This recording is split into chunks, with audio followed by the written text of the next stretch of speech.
நம்முடைய வினைகளின் பலனால் தான் நம்ம துன்பங்களை அனுபவிக்கிறோம். வினைகள் குறைய குறைய குறைய குறைய அந்த துன்பத்தின் சுவடு என்பது மறைந்து நமக்கு அது இன்பமாக மலர்கின்றது. அதேதான் இந்த விரதத்திலேயும்.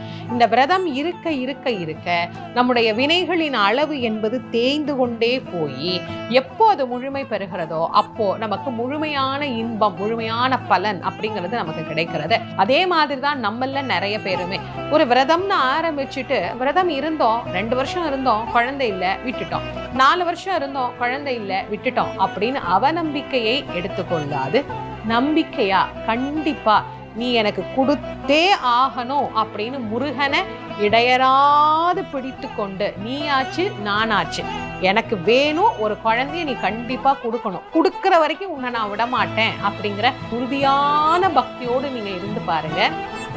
நிச்சயமாக குழந்தையை முருகப்பெருமான் அருள்வார்.